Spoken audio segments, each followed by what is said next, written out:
albañiles. La diferencia acá es que el albañil lo que mide es no el nivel, sino que esté totalmente horizontal o en otras palabras, que tenga una plenitud o una rectitud o el nivel de manera adecuada. Eso no significa como volumen, sino que sea recto y que no tenga justamente algún desequilibrio cuando comienza a implementar una pared. En este caso, lo que hace principalmente el desplazamiento no mide el nivel llamémosle curvatura, sino lo que va a medir es el volumen que tiene este silo.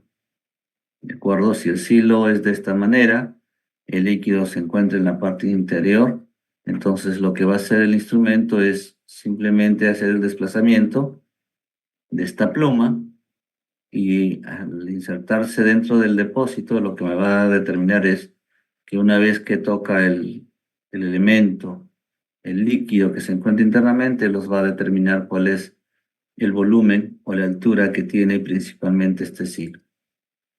¿Cuál es la limitación que tiene el tipo de desplazamiento, que también tiene rango limitado? La otra desventaja que tiene el tipo de desplazamiento es que se utiliza o es como un interruptor. En otras palabras, tiene una salida tipo continuo. ¿Eso qué quiere decir? Que si él toca el líquido, ¿no? ¿Cierto? Él puede llevar esa información como 1 o 0. En otras palabras, este tipo de desplazamiento lo que nos puede dar es simplemente un rango de control, pero un rango de control como volumen mínimo y volumen máximo. ¿De acuerdo? Si para este ejemplo, esta sonda se tiene en toda esta parte de altura y el volumen del líquido comienza a descender y baja hasta el nivel inferior por debajo de esta sonda, lo que nos va a indicar es que el volumen mínimo del depósito ya llegó y eso le puede mandar un uno lógico para que comiencen a insertar un caudal y esto nuevamente sube. ¿Hasta cuándo se da? Hasta cuando llega al nivel máximo. Entonces, él ya tiene un desplazamiento fijo, tanto de disminución del volumen a un volumen máximo. Pero los procesos normalmente no se operan de esa naturaleza. Uno puede definir que si el silo es un 100% lleno, uno puede definir que el volumen máximo no llegue al 100%, sino puede llegar a un 80%. ¿De acuerdo? O puede estar en un 50%. Y en una operación de tiempo real, uno está mirando justamente la variación de volumen que hay en este silo. No es necesario que solamente me indica que cuando está por debajo de la sonda ya ha quedado un volumen mínimo, tampoco me sirve cuando llega al volumen máximo.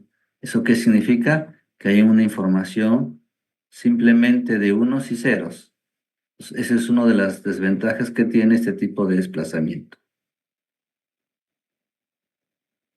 En la clase anterior nosotros habíamos hablado una variable importante que era presión, ¿cierto? Entonces, a ver, acá me va a ayudar Harold Sánchez. Estos 100 bares que me está indicando una característica importante de este tipo de desplazamiento, sensor de desplazamiento, está definido en un sistema inglés, ¿cierto? PSI. ¿Cómo será en un sistema americano estos 1450, llamemos PSIs? ¿Cómo lo podemos expresar? Y Brian Smith me va a indicar menos 14.5 PSIs, ¿cómo lo puedo expresar? Y por su lado, también Lino Rer va a indicarme la temperatura máxima que puede estar sujeta a este instrumento es 662 grados Fahrenheit. ¿Cuánto es en grados centígrados? Y luego Luis Emilio Bona me va a indicar cuando está a 212 grados Fahrenheit, ¿cuántos grados centígrados representa? ¿De acuerdo? A ver, para terminar, John Peralta, menos 58 grados Fahrenheit, ¿cuánto representa en grados centígrados? Menos 50 grados Menos centígrados. 50. Sí. Se confirma que está correcto lo que nos indicó Fernando Espinosa. ¿Es Sí, correcto? sí, profesor. Muy Sí, bien, correcto. perfecto. Profesor, Sí, 212 grados Fahrenheit son 100 grados Celsius. a ver un momento.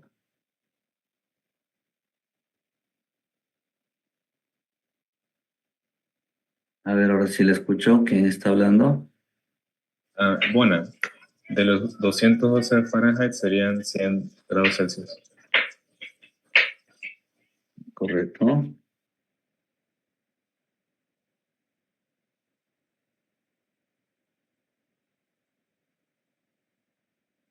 Bien, de acuerdo. ¿Cuál es tu apellido? ¿Lina qué? Ahora vamos por la presión. ¿A quién es el llamado?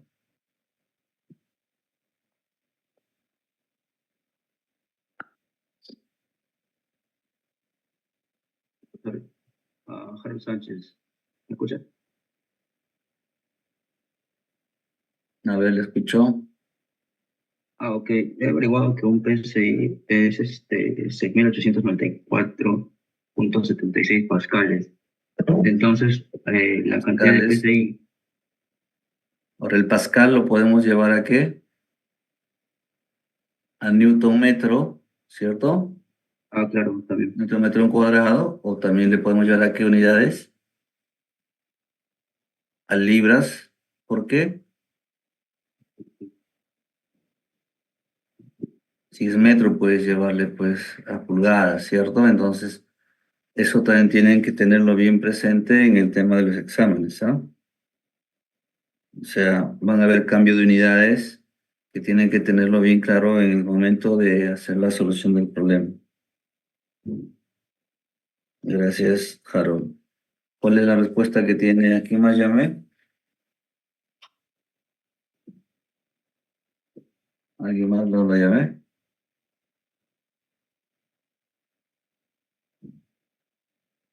¿Ya tienen?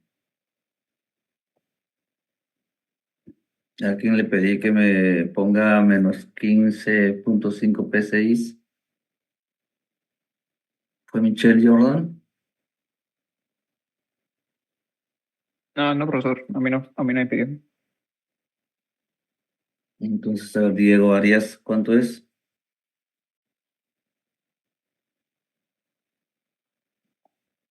Llévale a Pascales, a ver. Muy bien, vamos a ir dejando ese tema mientras él va analizando cuánto es. Profe, una pregunta, disculpe. Sí, Ahí, profe, tengo entendido que la fuerza de empuje depende de cada líquido, ¿no? Puesto que depende de la densidad. Entonces, ese equipo que mide el nivel con el desplazamiento se tendrá que configurar para diferentes tipos de líquidos, ¿no? buena es la pregunta es buena, ¿no? Cuando vamos a comenzar a medir, por ejemplo, eh, a través de reglas o a través de altura, que en realidad es una wincha, ahí interesa mucho el tema de la densidad, porque vamos a ir comenzando a hablar primero por la unidad principal que estamos nosotros definiendo a la presión, que es pulgadas de agua, ¿cierto? Si yo voy a medir otro líquido, de hecho la densidad va a cambiar y en ese momento nos ayuda a hacer esta estrategia de cambio para poder utilizar esto en el sistema de control. Cuando estamos hablando, por ejemplo, estos tipos de medición, ya con los sensores tipo directo, ya sea el tipo de boya o el mecánico o el desplazamiento, es indistinto el tipo o la densidad que tenga el líquido. ¿De acuerdo? Porque simplemente lo que va a hacer es o hace 1 o 0 o la boya simplemente va a subir o va a bajar. indistintamente a la densidad propiamente del líquido. ¿De acuerdo? Entonces, en este caso no interviene la densidad del líquido, que tiene que ver mucho con el tema de la altura en relación a lo que nosotros habíamos establecido a través de las winchas o la medida métrica que queremos utilizar de manera directa, que es la unidad de presión, pulgadas de agua. ¿De acuerdo? Entonces ahí no hay que mezclar. No sé si con eso responde tu pregunta, Foro. Sí, sí, sí, profesor, está claro. Gracias. Bien. Profesor, menos 14,5 PSI a pascales me sale más o menos 100,98 pascales. Diego, ¿qué dices? Gracias, Brian.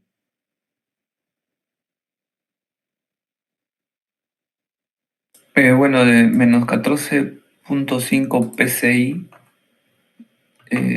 a ver, me sale a menos 99,97 pascales. ¿Por qué han tenido dos respuestas distintas?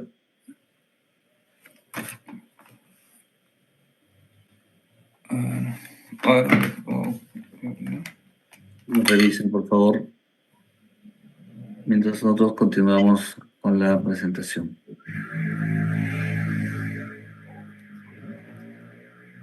Así como el desplazamiento, simplemente lo que va a hacer es medir el 1 y el 0. En este caso de sonda, lo que va a usar es esta pluma. En este caso la pluma va a subir y va a bajar. Entonces, este tipo de sensor, su aplicación importante es tanto para sólidos y líquidos. Si uno mira con la anterior, que es el tipo de desplazamiento, pues acá normalmente se utiliza para líquidos, ¿cierto?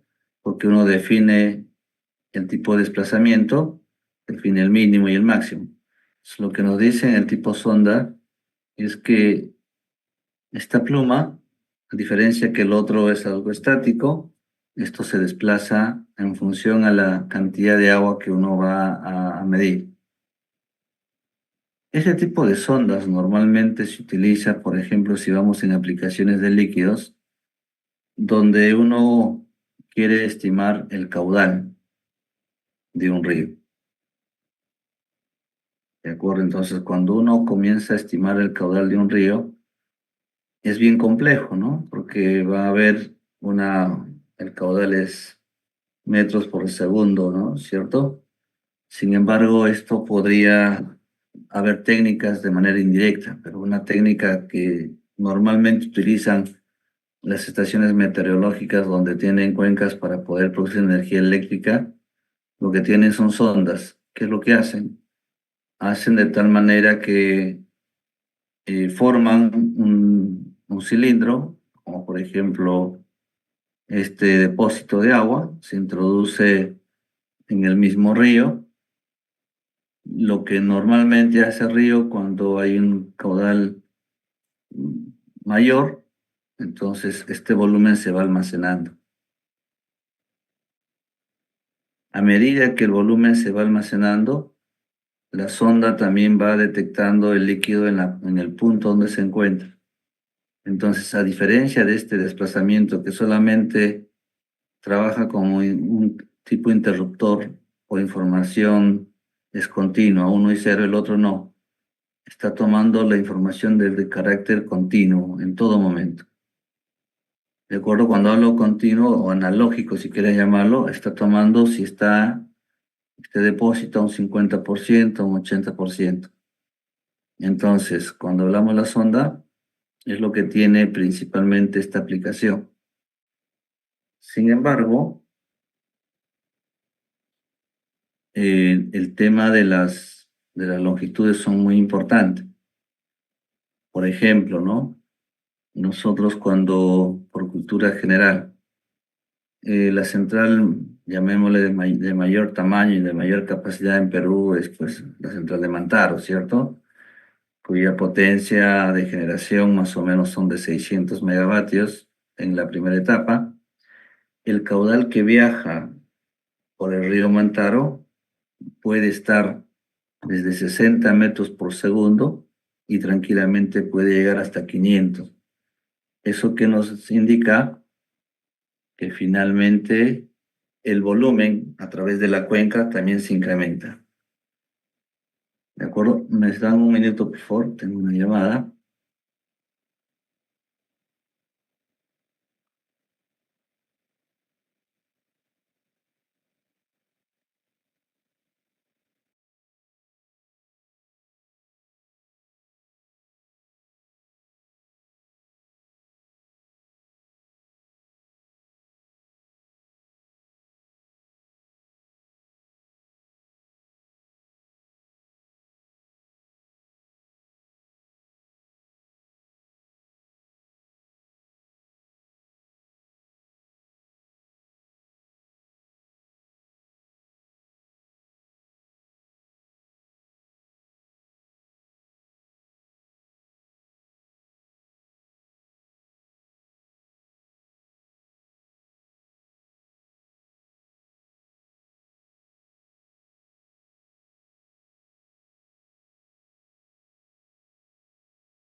A ver, continuamos.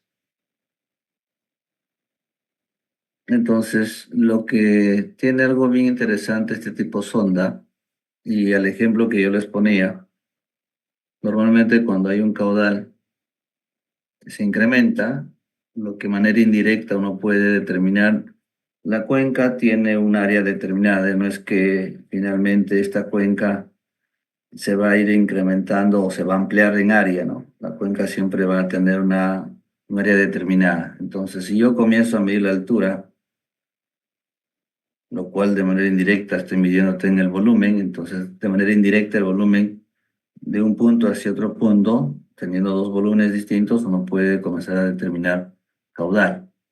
Entonces, si uno necesita tener una variación de 60 metros por segundo o estamos hablando de 800, entonces el volumen que está en relación a la altura es considerable. Por lo tanto, este tipo de elementos cuya longitud disponible es de 50 hasta 300 es necesario.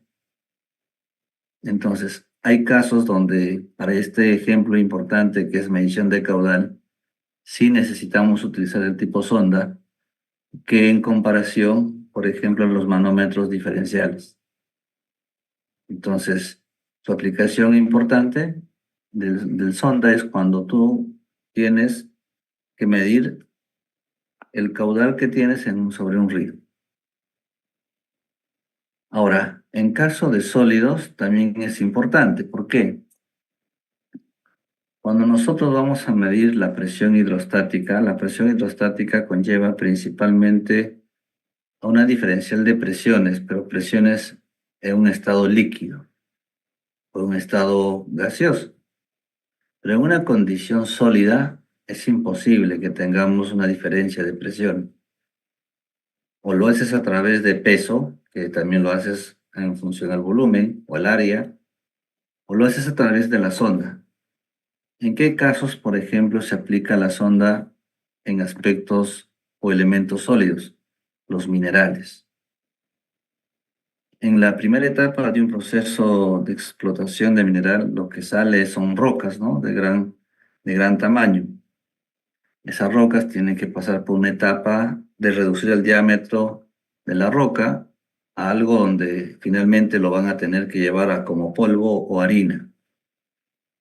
Entonces, en esta primera etapa, cuando uno reduce el diámetro y reduce considerablemente, se le llama la etapa de chancado. La etapa de chancado es donde va a triturar la roca y va a llevar a un diámetro menor. Pero este proceso, si bien es cierto, debe ser continuo, pero nada garantiza que el coche que está sacando el mineral hasta la etapa de chancado sea continuo. Puede tener una avería o se retrasaron en explotar el mineral y hay un retraso interno, entonces lo que tiene que es almacenar para que el proceso continúe. Si para la etapa de explotación, tendría que parar la etapa de chancado, la etapa de molienda y la etapa de flotación. Entonces ahí es un impacto grande para la empresa minera. Entonces, lo que ellos tienen que hacer es almacenar. ¿Almacenar qué cosa? En este caso la roca, pero en un diámetro menor. Ahí no puedo utilizar el principio de presión hidrostática. O lo utilizo a través de peso, o la otra alternativa es tener sensores tipo sonda que me va a determinar el volumen o el nivel hasta dónde se encuentran los hilos de almacenamiento. Entonces, es otra de las características importantes de la sonda que nos va a ayudar a determinar volumen o altura de depósito dentro de un silo. ¿De acuerdo? Y es de manera directa. Si nosotros continuamos revisando, ahora sí vamos a ir notando que existe una técnica de manera indirecta que se puede medir el volumen o la altura en el depósito donde se encuentra el líquido. Y una de las estrategias que vamos a utilizar son presiones hidrostáticas. Cuando estuvimos en clase presencial, yo les indicaba que es importante tener este principio y que también es necesario comenzar a analizar dónde se encuentra cada una de las presiones, ya sea en un depósito que esté abierto o en un depósito cerrado. Y para ello vamos a hacer una explicación ahora en este momento en la diapositiva. ¿De acuerdo? ¿Me confirman si están viendo? Correcto, sí ven. Lo que ustedes tienen en la diapositiva es el principio de una presión hidrostática. Y cuando hablamos de presión hidrostática, lo que vamos a tener son tres procesos distintos. Un proceso donde yo quisiera determinar la cantidad de líquido que se encuentra en este depósito, en este caso, todo lo que está contorneado de color negro es el depósito, pero este depósito se encuentra a la intemperie. Todo el bloque que está de color, llamémosle plomo, es la que está en la atmósfera, es el lugar donde se encuentra. El líquido es todo la parte de color celeste, ¿de acuerdo?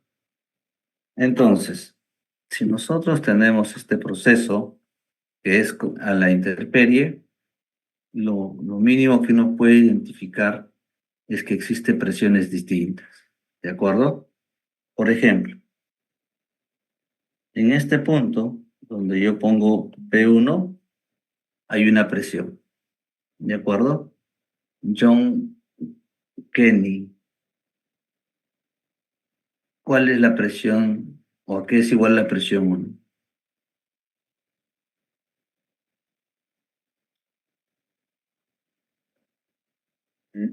La presión atmosférica, ¿no? Dependiendo a qué altura del nivel del mar se encuentra. Correcto. Si nosotros estamos hoy día ubicados en la ciudad de Lima, la presión atmosférica de Lima es la misma presión en peso 1, ¿cierto? Entonces, este punto lo puedes en presión atmosférica. Si al concepto de Young, entonces lo que estoy diciendo es que P1 es igual a la presión atmosférica. Primer punto. Si yo me ubico en este punto, ahora voy a llamar presión 2. John, la presión 1, la presión atmosférica y la presión 2 son iguales o son distintas. Son iguales, profesor. ¿Por qué? Porque ambos se encuentran igual a la intemperie. A la intemperie, ¿correcto? John, si yo defino una presión 3, donde le estoy poniendo ahora en el líquido, ¿la presión 2 es igual a la presión 3? No, la presión 3 vendría a ser mayor a la presión 2 porque hay presión 2, la presión, porque le sumaría la presión 2 también, el peso del aire. Posiblemente. O sea, lo concreto es que la presión 2 es totalmente distinto que la presión 3, ¿correcto? Muy bien. En un depósito que está a la intemperie, lo que nos indica la técnica es si tienes o si vas a usar un manómetro donde va a medir presión, no es necesario que, llamémosle, la salida del lado de baja se conecte al depósito. O sea, en otras palabras, tú no debes gastar dinero haciendo esta conexión.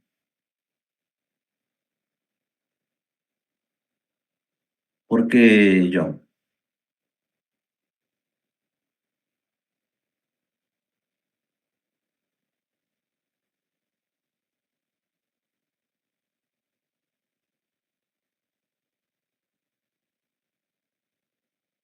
Porque no es necesario conectar, tal igual como el lado de baja o el lado de alta está conectado al depósito.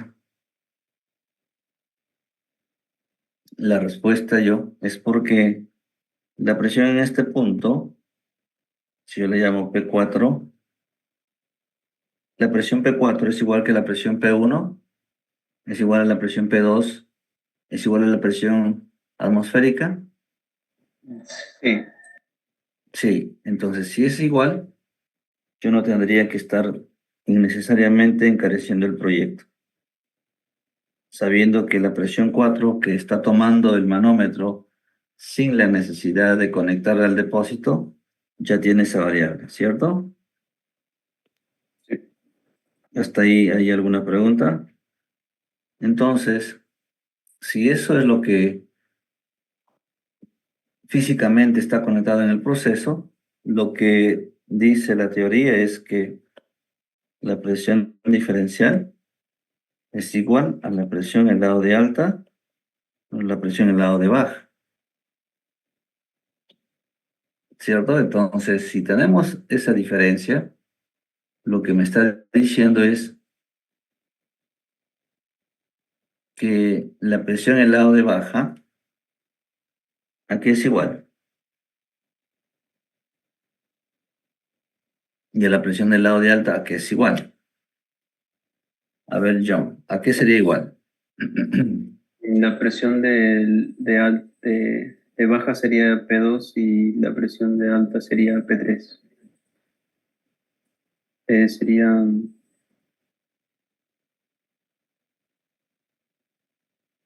¿Mm? ¿A qué sería igual la presión del lado de alta? ¿Y a qué sería la presión del lado de baja? ¿Alguien? Fernando Espinosa.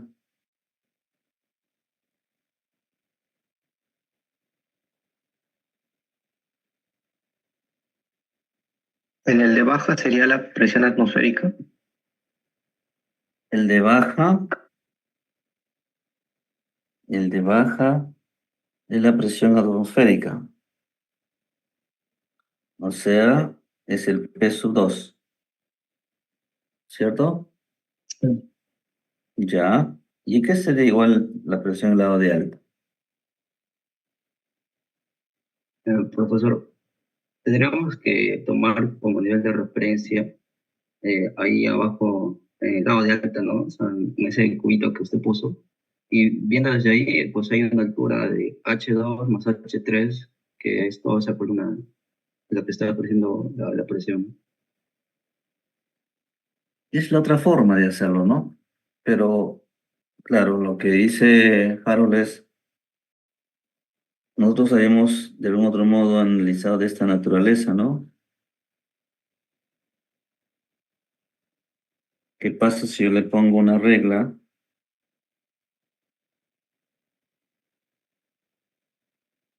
y le comienzo a medir H2, H3 y H4? Porque la presión es proporcional a la altura, pero va a depender mucho del líquido, ¿cierto? La densidad del líquido. Ya, eso es una alternativa inicial que habíamos hecho por balance por gravedad. Pero acá, ahora, Harold, estamos usando un manómetro, que es un sensor que mide presión de manera directa. ¿De acuerdo? Entonces, si el manómetro, que esto al final va a llevar al sistema SCADA, ya sea miliamperios o milivoltios, entonces ya mi problema de tener densidad o tener altura pasa a un segundo plano. Lo que yo estoy midiendo es una presión tanto en el lado de alta y el lado de baja. Si ustedes me están diciendo, y lo que hace el manómetro es hace una presión diferencial, dice que la presión diferencial es igual a la presión del lado de alta menos la presión del lado de baja, entonces la pregunta es, ¿a qué es igual la presión del lado de alta? P3 sería.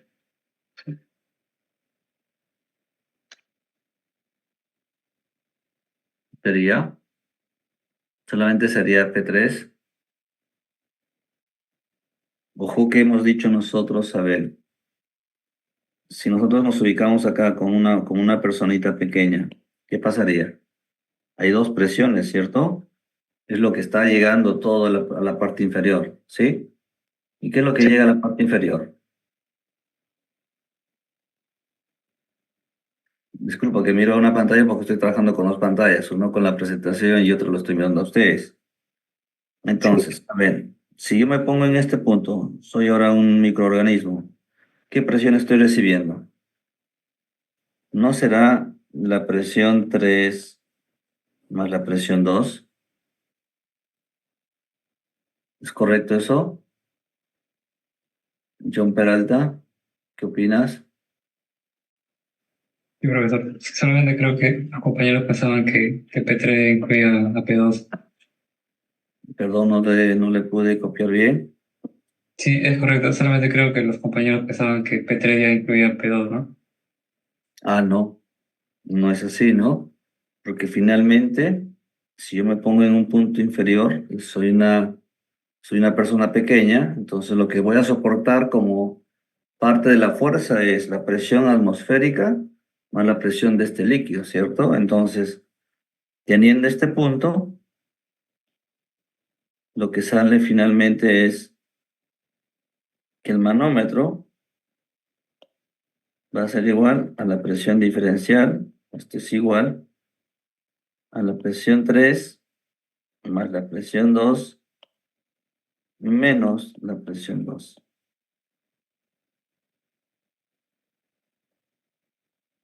Por lo tanto, estos dos y estos dos, esto se elimina y la presión diferencial lo que mide la presión del líquido. ¿Queda claro? Profesor, yo tengo una consulta. Sí, Para que Jaro. usted afirme que la presión en el lado de alta sea igual a la presión 3, entonces no debería haber esa altura H2, o sea, porque está debajo de ese nivel, entonces ya habría una presión adicional, ¿no? En todo caso tendría que estar en la misma línea isóbara que le llaman, ¿no? En una línea horizontal. Cuando nosotros vamos Jaro, cuando nosotros vamos a medir, de acuerdo, el volumen de un depósito con una regla, ahí sí debo tener mucho cuidado de esa altura. ¿De acuerdo? Porque finalmente, esta presión 3 es la misma que está en este punto intermedio, porque es propio del líquido. ¿Sí? Pero para este caso específico, estoy utilizando el concepto de presión hidrostática, donde yo ya estoy teniendo como elemento importante que las presiones lo voy a determinar con un manómetro, es un instrumento. Entonces, las alturas no representan para esta situación algo relevante. Cuando yo les hablaba que la presión hidrostática lo vamos a determinar en tres escenarios, este es el primero. Luego vamos a pasar a un segundo, que es cuando el depósito está cerrado, y luego vamos a pasar cuando el depósito está cerrado y comienza a haber incremento de temperatura. ¿De acuerdo? Para este caso, si yo tengo el manómetro, yo tengo lecturas de presiones en cada punto, el lado de alta y el lado de baja. El lado de alta me está indicando una presión. Lo que yo estoy haciendo con esta fórmula, estoy demostrando que si yo conecto este instrumento cuando el depósito está a la intemperie, no es necesario conectar el lado de baja. No es necesario, porque con esta conexión física dentro del proceso, la presión diferencial es igual a la presión 3.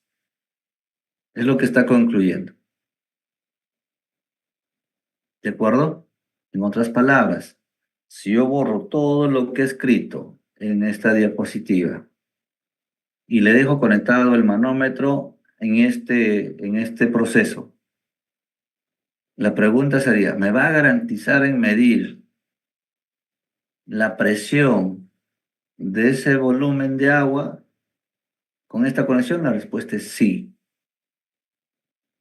Y lo que te dice es, si el depósito está a la intemperie, no es necesario que conectes el lado de baja dentro del depósito, porque la presión atmosférica está presente en el lado de baja o está presente en el punto P sub 2 o en el punto P sub 1.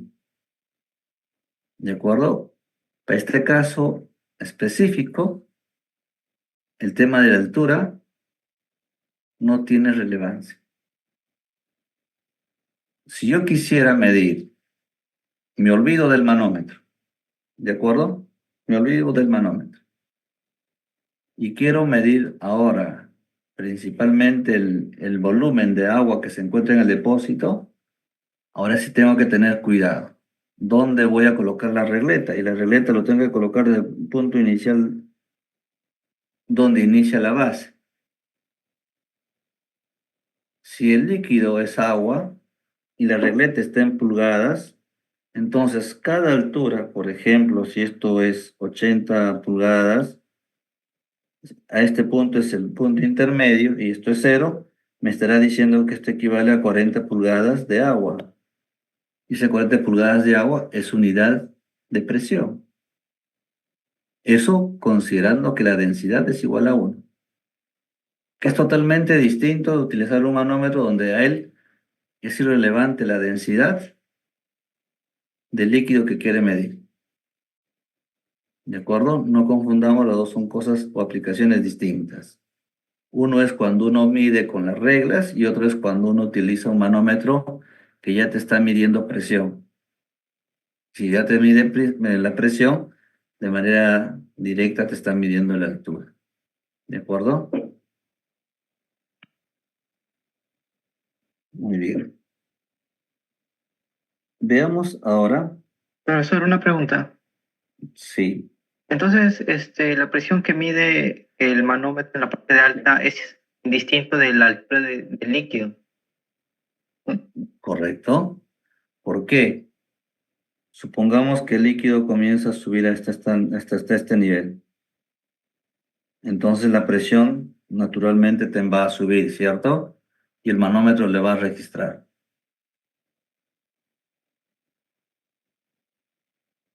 Si el volumen de agua comienza a descender, la presión te va a tener que bajar, ¿cierto? Entonces, él lo que está midiendo esta presión es lo que está, la cantidad de agua que está dentro del depósito. ¿Sí? Vamos a hacer un Profesor, ejemplo para que quede claro. es como si ¿Tiene una midiera, pregunta? profesor, tengo una pregunta. Es como si Sí. midiera la presión en el punto más bajo, o Esa es una excelente pregunta. Fíjense. Si se dan cuenta, dentro de este depósito, el mismo proceso ha determinado volumen mínimo y volumen máximo. ¿Cierto? ¿Eso qué quiere decir? Que en ese rango él puede controlar. Pero la pregunta, Fernando, dice, ¿qué pasa si el volumen de agua desciende hasta este punto? Ahora, Fernando, yo te vuelvo a la pregunta. Entonces, este punto de presión atmosférica será igual a este punto 1,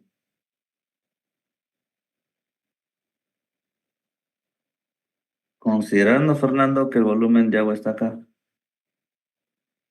Sí, profesor. Sí. Entonces lo que te dice es, oye, el volumen está en 0, porque el mínimo está llegando hasta acá.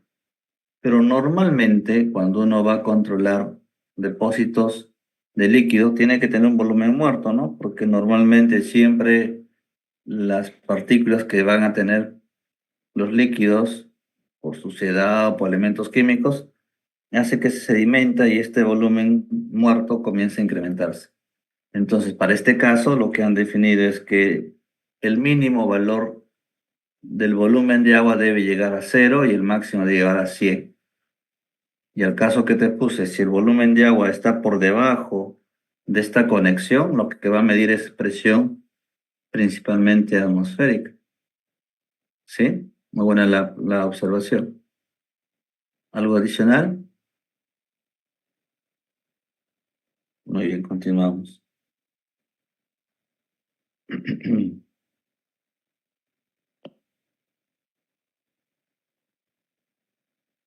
Cuando nosotros vamos a usar esta técnica de presión hidrostática en depósitos, ya sea cerrados o también abiertos o con incremento de temperatura, para poder instalar este manómetro, pues necesariamente tenemos que vaciar el tanque. En otras palabras, nosotros tenemos que concebir este proyecto desde el inicio. Si lo voy a medir con regleta o lo voy a medir con una sonda o lo voy a medir con el tipo flotador, pero lo recomendable es el manómetro diferencial para poder tener una lectura en tiempo real. Y además tener el control, ¿cierto? Entonces, lo que sí va a tener una diferencia es cuando el tanque está cerrado. Eso lo vamos a ver en la siguiente diapositiva. Y también va a tener una diferencia cuando tiene un incremento de temperatura, el cual se va a crear una columna de compensación húmeda, que es una estrategia para poder medir el volumen de agua en una caldera de recuperación, o esas calderas de recuperación también lo llamamos los ciclos combinados. ¿De acuerdo? Lo que estamos viendo en este momento principalmente es un depósito abierto donde tenemos un líquido de color celeste y yo quiero controlar en el rango de 0 a 100%. No lo puedo ir más abajo, si es posible, pero voy a utilizar un manómetro diferencial. Miremos el siguiente ejemplo. En este caso hay dos consideraciones.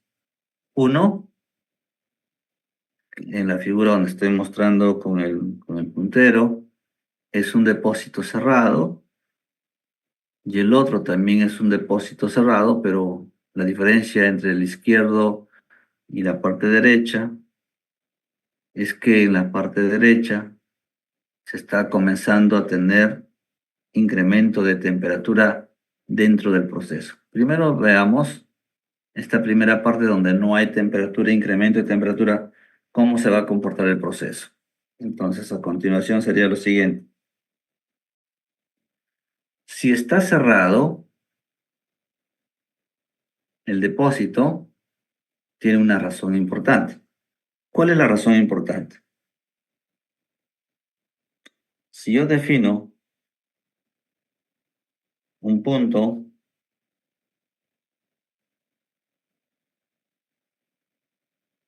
afuera, lo que me van a decir es que esta presión es la presión atmosférica, ¿cierto? ¿Sí? Muy bien. Ese punto de presión atmosférica será igual a este punto que le voy a llamar P1 y será igual a este punto que le voy a llamar P2 y será igual a este punto que le llamo P3. Ojo, esta condición de depósito, la temperatura es la temperatura ambiental, ¿de acuerdo? Entonces comenzamos a preguntar, a ver, Mera Chiroque, la presión atmosférica es igual a P1 o es igual a P3.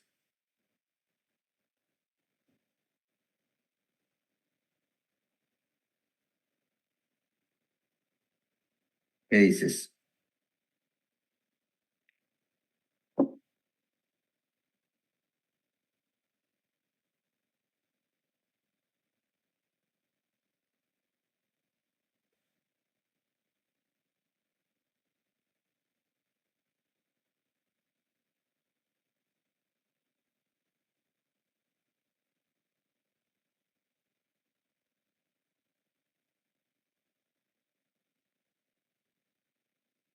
¿Qué observas?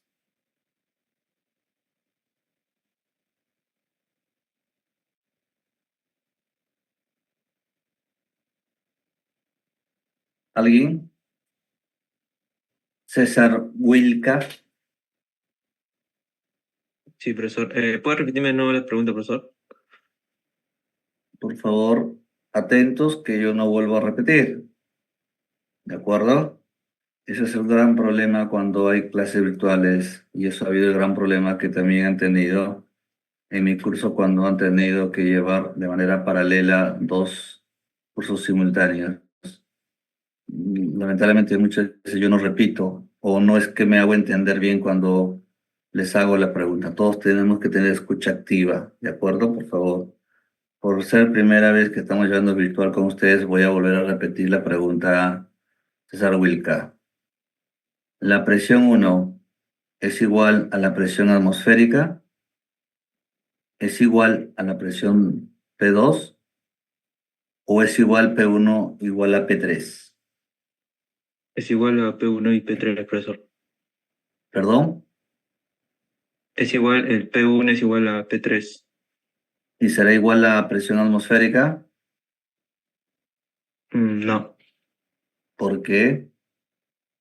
porque en este caso tenemos, puedo decir, un tanque que está cerrado, ¿no? En este caso no interviene lo que viene a ser la presión atmosférica. Correcto. Cuando tenemos un tanque cerrado, la presión atmosférica es distinto a las tres presiones que hemos indicado dentro de este depósito. La única igualdad de las tres presiones que hemos indicado es que la presión 1 es igual a la presión 3. Pero sí es distinto a la presión 2, ambos. ¿De acuerdo? Entonces, si ese es el concepto, y es lo que nos han indicado, existe la necesidad de conectar la presión en el lado de baja. Por eso se ha conectado mecánicamente dentro del proceso. ¿Cómo será la formulación matemática? Será la presión diferencial es igual presión lado de alta menos presión lado de baja. Pero la presión en el lado de alta, ¿a qué es igual? Es igual a la presión 1 más la presión 2. Es el mismo concepto que hemos usado anteriormente. Y la presión en el lado de baja, ¿qué será igual?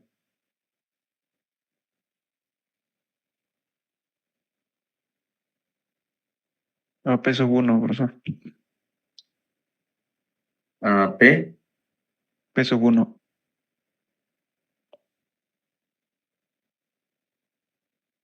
¿de acuerdo?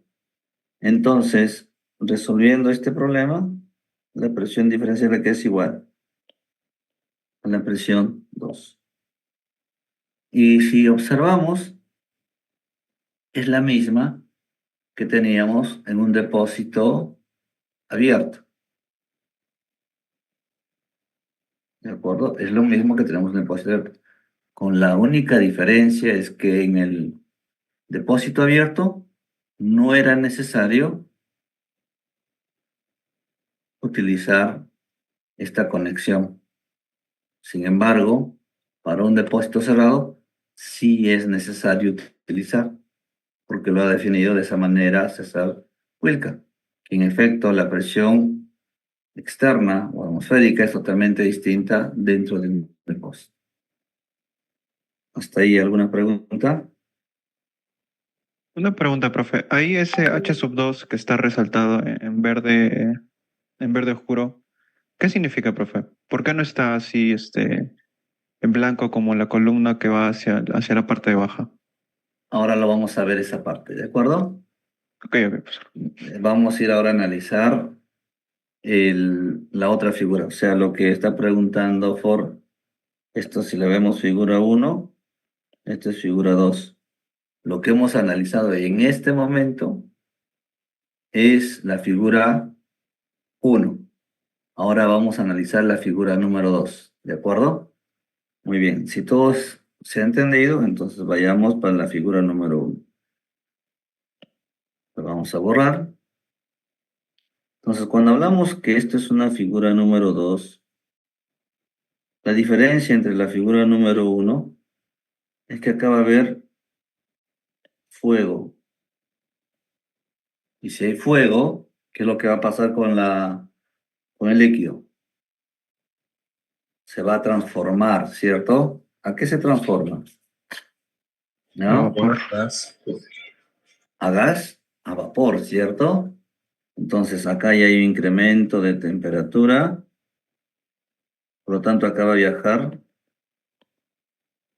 ¿qué cosa? Vapor, ¿sí? Cuando hay fuego, el agua entra a ebullición y es normal que busca por ejemplo, un ciclo combinado, lo que busca no es el agua caliente, lo que busca es principalmente vapor. Entonces, cuando hablé de ciclo combinado, el ciclo combinado lo que hace es el gas de escape se atrapa, hace circular agua fría, ese intercambio de calor produce vapor y ese vapor hace que se mueven los hélices de las turbinas a vapor. Pero otra forma de generar también energía eléctrica es a través de las calderas, en este caso las calderas industriales o las calderas que van a quemar el producto, por ejemplo, quemas carbón o quemas, eh, puede ser que estás quemando también gas natural, o puede estar quemando madera, o puede estar quemando biomasa. Entonces, ¿qué es lo que estás produciendo? Calor en alta temperatura. Entonces, ¿qué va a pasar ahí? El agua, normalmente que encontramos es agua a una temperatura muchas veces por debajo de la temperatura del medio ambiente, y lo que vas a calentar es finalmente vapor.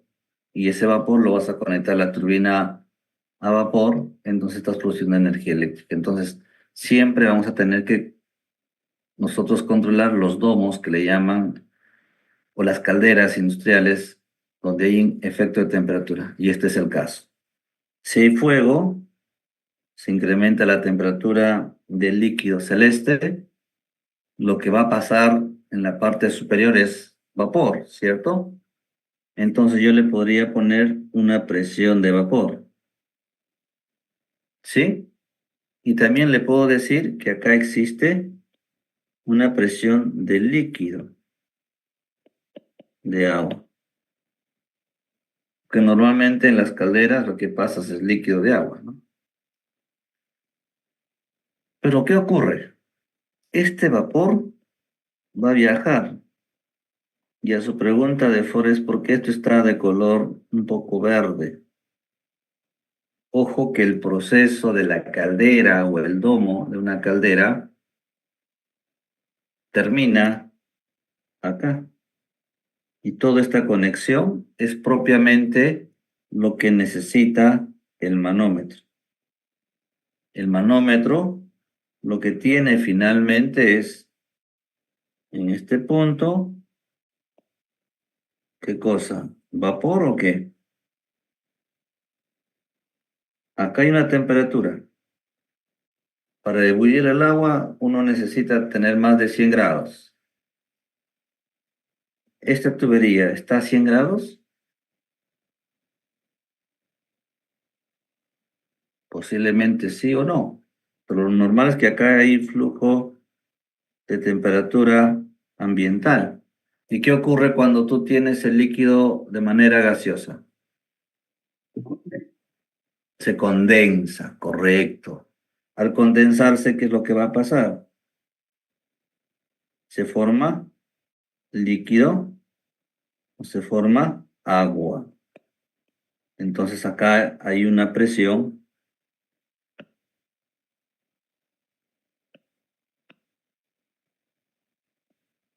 En este punto hay una presión del líquido en la columna.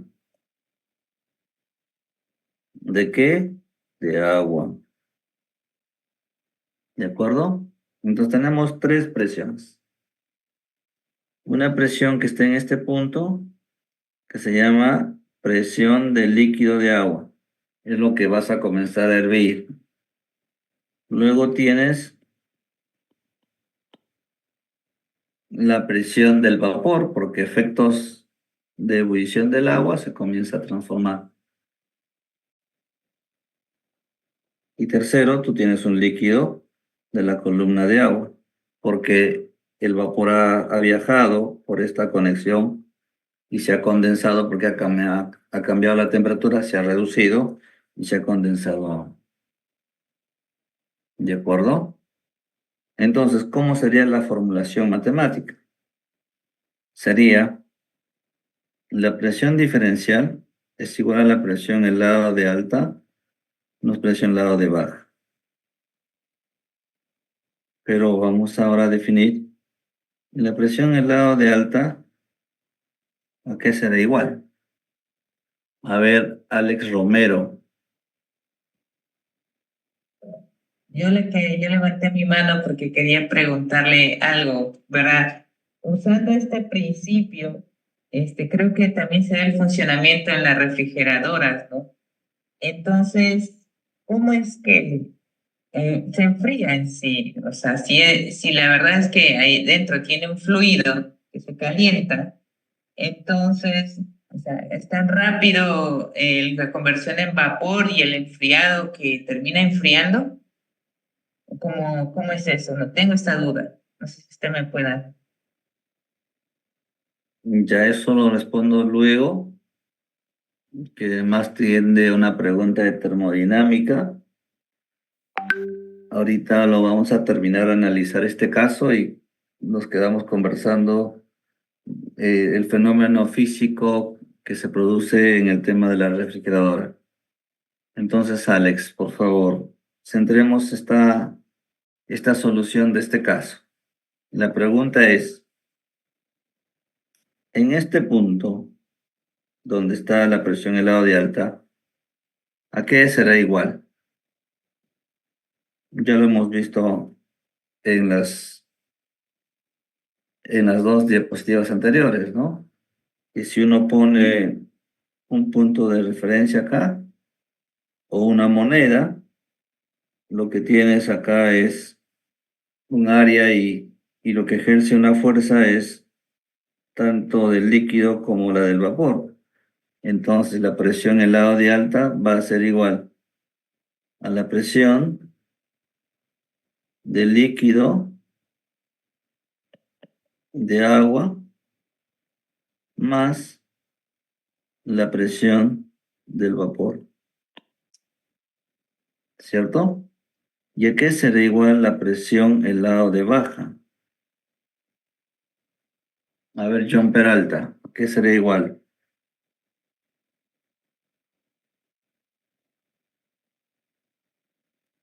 Este,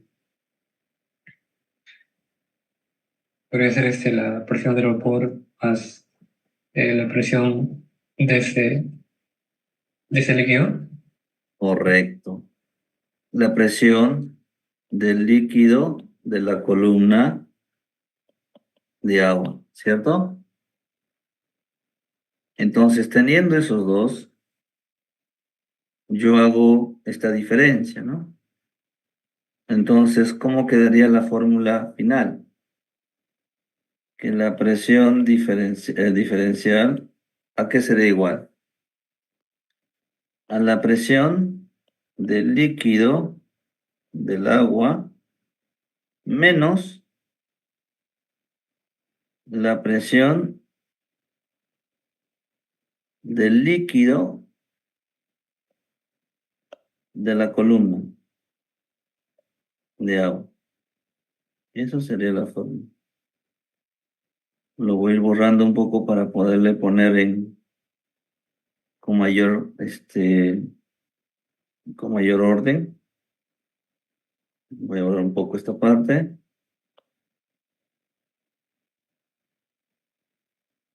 Para que quede bien la fórmula. Acá habíamos dicho, este punto es la presión del líquido en la columna de agua. Entonces la presión diferencial va a ser igual a la presión del líquido de agua menos la presión del líquido de la columna de agua. Eso vendría a ser para un domo o una caldera de recuperación. ¿Alguna pregunta?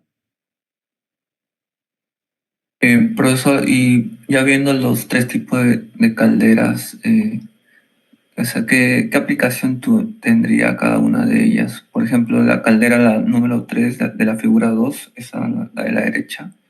A ver. Bueno, eso sería una caldera, esa como la de las cocinas industriales o el comedor universitario, por ejemplo. Ninguna de esas. ¿O cuál es? Ninguna de esas. Una caldera, o sea, primero es la caldera industrial, ¿cuál es su función? Su función de una caldera es generar vapor finalmente, ¿cierto? Entonces, para generar vapor, lo que tienes que pasar es de un estado líquido a temperatura ambiente a una condición de ebullición y el vapor es lo que tú necesitas. El vapor puede ser para que puedas utilizar en alimentos, en este caso puedes evaporar la leche. El otro caso, si quieres utilizar, por ejemplo, el papel, cuando se produce papel, el papel lo que uno tiene es de manera líquida, porque todos los desechos o los reciclajes de papeles se transforma y está en modo líquido. Pero para poder nosotros utilizar el papel o el cartón, tienes que extraer el agua, entonces ahí vas a generar también gran cantidad de vapor para secar esa cantidad de líquido que se encuentra dentro del papel. Y el tercer ejemplo, que ustedes muy bien lo conocen, son los ciclos combinados. Puede ser como una turbina a gas o como una turbina a vapor. Eso exclusivamente en lo que estoy haciendo el círculo, acá. ¿De acuerdo? El ejemplo que ahora lo voy a poner como rectángulo, eso no es caldera. Eso viene a ser un depósito, por ejemplo, de combustible. Y eso todos lo hemos visto. Cuando uno va por la Pampilla ve unos depósitos, hilos que son de ese tipo de envergadura. Y lo que vas a ver es un tipo de esa naturaleza que estás midiendo cuál es el volumen almacenado de combustible. Puede ser petróleo, puede ser gasolina de 95, 97 o 90. Hoy en día el tipo premium o el tipo, llamémosle estándar. O puede ser cualquier otro tipo de elemento, o en este caso, si uno quiere ir, por ejemplo, a hacer gaseosas o bebidas, pues normalmente están cerradas por tema de higiene. Y el otro, que lo habíamos determinado, el primer ejemplo, su aplicación, es simplemente tener un silo abierto. Ahora, cuando uno también viaja para Chosica, uno se va por de Lima a Chosica, va por la Ramiro Priale y ve Sedapal, ¿cierto? Y Sedapal tiene reservorios. Y este reservorio pues viene a ser finalmente un depósito.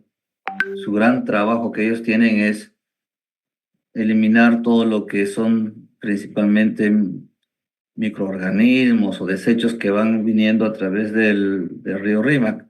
Entonces, cuando llegan a la última etapa, donde van a tener que equilibrar el pH y todo eso, pues su depósito es abierto.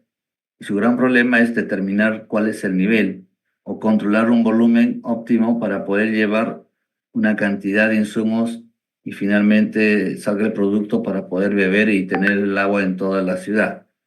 Entonces, los tres ejemplos que he plasmado son aplicaciones distintas. El último es exclusivamente centrales térmicas o calderas industriales para productos específicos. No sé si con eso responde tu pregunta. ¿Quién me lo hizo? Diego. Diego. Profesor, y bueno, yo también le digo eso porque hubo la noticia en Pexico que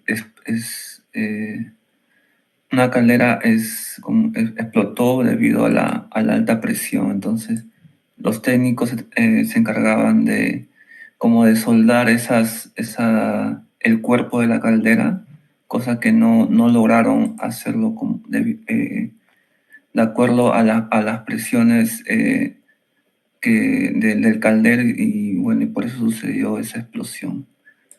O sea, en ese caso el SCADA no debió haber marcado no sé, una alerta, algo así. ¿O por qué sucedió eso? O esas ya es otra cosa. Por ejemplo, lo que hice el caso es que hay un depósito, ¿de acuerdo?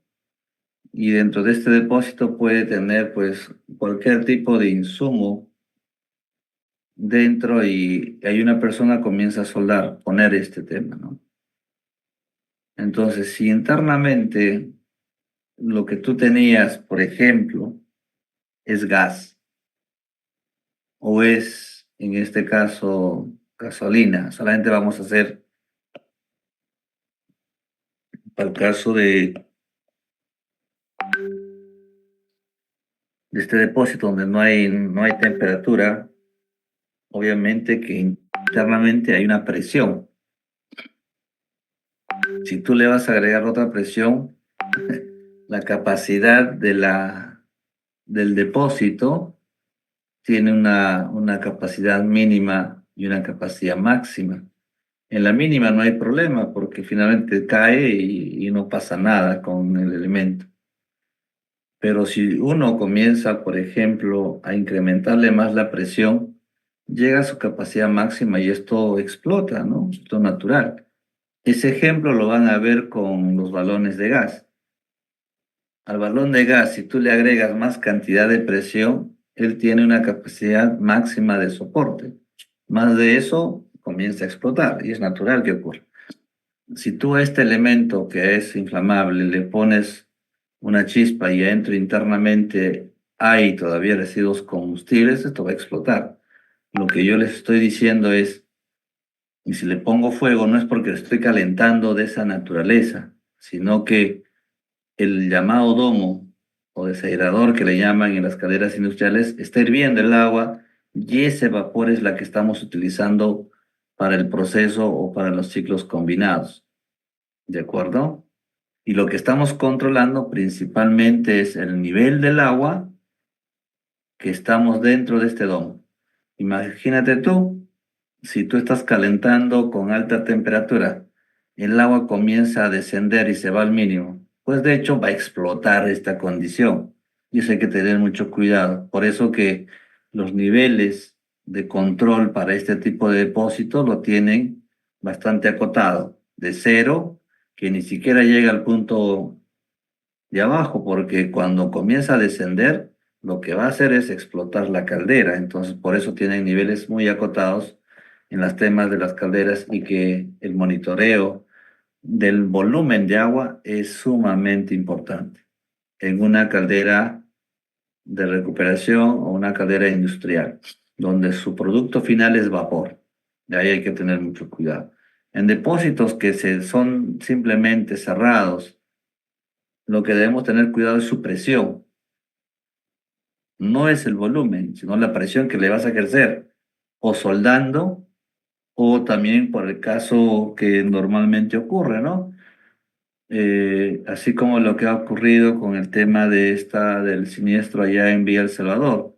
Estaba un tanque de gas con un volumen determinado, lo que ha hecho es se cae y comienza a explotar. Pero ¿por qué explotar? No porque estaba llevando un exceso de carga, sino porque la presión que se ejerce en el líquido o dentro del volumen comienza a expandirse y eso es lo que genera finalmente la deflagración de este elemento, que es totalmente distinto a lo que estamos viendo el control por cada uno de estos procesos, ¿ah? Y el ejemplo que ha planteado Diego es totalmente distinto. ¿De Profe, acuerdo? una esta pregunta, profe. Dale. ¿Existen plantas así, pero que no estén tapadas, o sea, que tengan su tapa abierta y que se les esté calentando al líquido que está ahí interno? No serviría, ¿no? ¿Por qué? Porque sería ineficiente. Tú sabes que estás calentando agua para producir vapor. Si yo lo dejo, el vapor que esté yendo hacia la atmósfera, estás perdiendo dinero. Pero lo que sí tenemos es una cocina eléctrica o una cocina normal, y ustedes también seguro lo han visto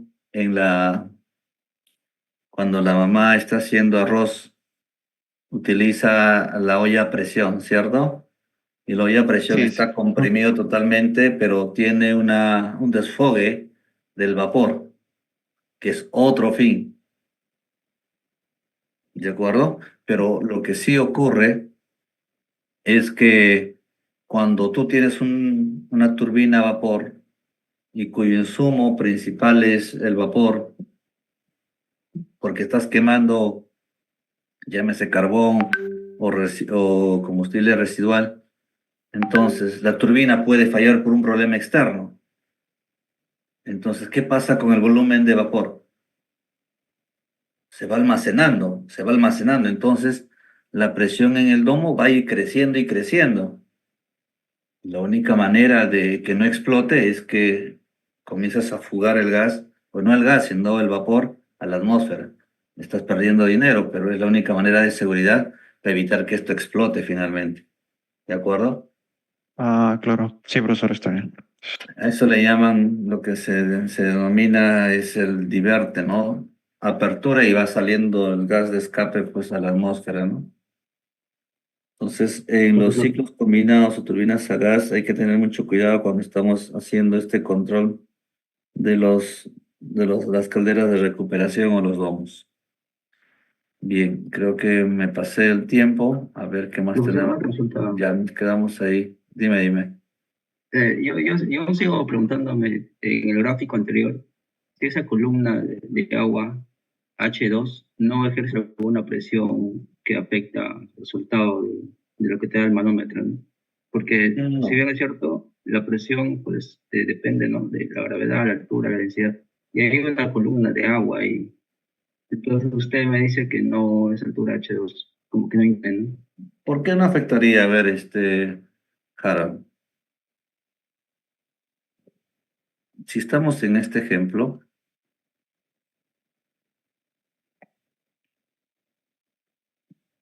ojo que la premisa es que estoy usando un manómetro. A ver, Harold, contigo. Estamos en un depósito cerrado. Esta presión lo voy a llamar presión 2. ¿De acuerdo? Esta presión que está en este punto, ¿a qué presión será igual?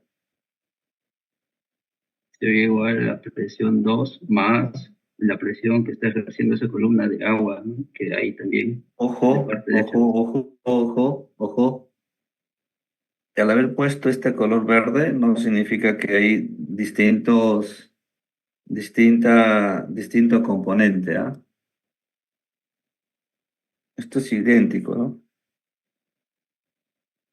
O sea, ¿qué podría cambiar para que finalmente sea distinto este P2, para llamarle P3? Ninguno sentido común, porque son procesos, pongamos que es gasolina, pero teniendo esta conexión física, y este es el instrumento, ¿Por qué debería haber una presión 2 y una presión 3? No hay sentido. Porque hay una altura. Para nada. Aún tú cuando le pongas al mismo nivel, es independiente. ¿Por qué? Porque estás midiendo presiones, no alturas. De que cuando está en una línea horizontal, ahí sí la presión es igual, ¿no? En todo líquido. Ojo, Pero ojo, ahí ya se está descendiendo. Entonces ya hay una ojo. columna Es que ahí, que es que ahí tiene una viene, presión. ahí viene la confusión. Yo no estoy midiendo con una regla. Si yo le mido con una regla, es válido tu análisis. Es válido. Acá estoy midiendo con un instrumento. Y lo que estoy midiendo es presión. Sí, Profe, la pero presión esa, tiene relación esa, con la esa altura. columna de IH2 no se llena de agua entonces, profe. No, pues ¿cómo le vas a llenar de agua si es es un solo elemento? Todo esto es uno solo. Todo esto es uno solo. Todo, totalmente. Si hemos conectado la parte de arriba, es porque la parte de arriba, esta presión, llámale presión 4, esa sí es distinta. Esa sí es distinta. ¿De acuerdo? Entonces, el tema de la conexión para nada lleva a un error de medición en un manómetro. Y ahora, para conectar los manómetros hay distintas estrategias. Y eso es lo que te dice la siguiente diapositiva. Fíjate qué tipo de instrumentos tienes y cómo puedes conectar. De esta manera, la que hemos estado viendo el análisis de las matemáticas, o le pones simplemente de esta naturaleza, o lo pones también de esta naturaleza.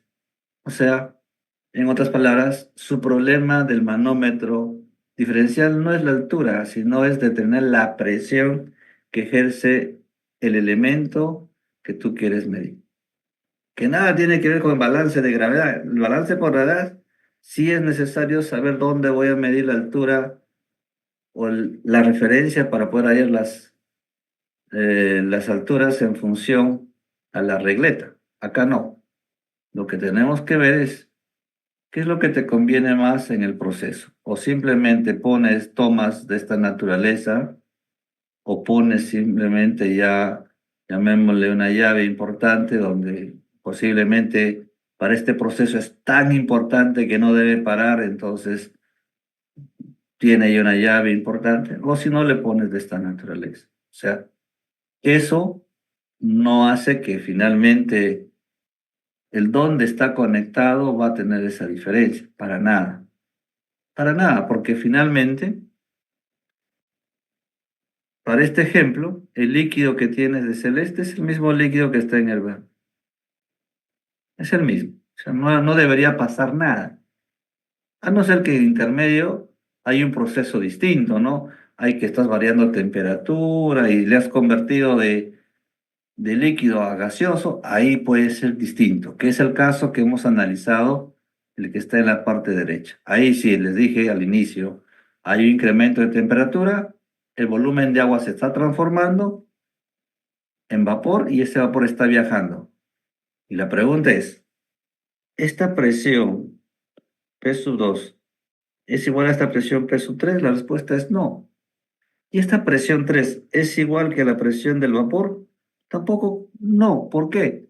Porque acá está ejerciendo un determinado valor de temperatura, pero el lado P3 está expuesto al medio ambiente. Por lo tanto, hay una disminución notable de temperatura. Si esto está haciendo ebullición y para tener un vapor de buena calidad está yendo a 500 grados centígrados, acá lo que está yendo para la conexión pues será ya 30 grados centígrados. Entonces esa diferencia hace que cambie de estado el vapor al líquido. Por eso es que ahí sí es importante tener la lectura de altura, que es el H1. Para los otros casos no es necesario. No sé si con esa explicación ya Harold lo tiene Sí, todavía un poco más claro el tema. sí, gracias, gracias. Muy bien, entonces Dicho de ese modo, nos vamos a ir quedando acá ya para ver tema de balanza y en adelante. Y nuestro delegado me estuvo preguntando cuándo es el examen. Si es examen, normalmente lo defino con el grupo. ¿Cuándo quieren dar el examen?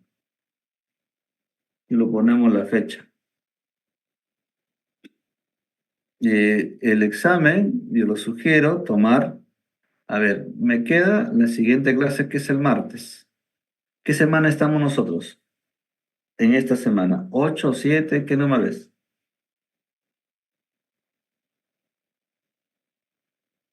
Delegado, ¿qué semana vamos?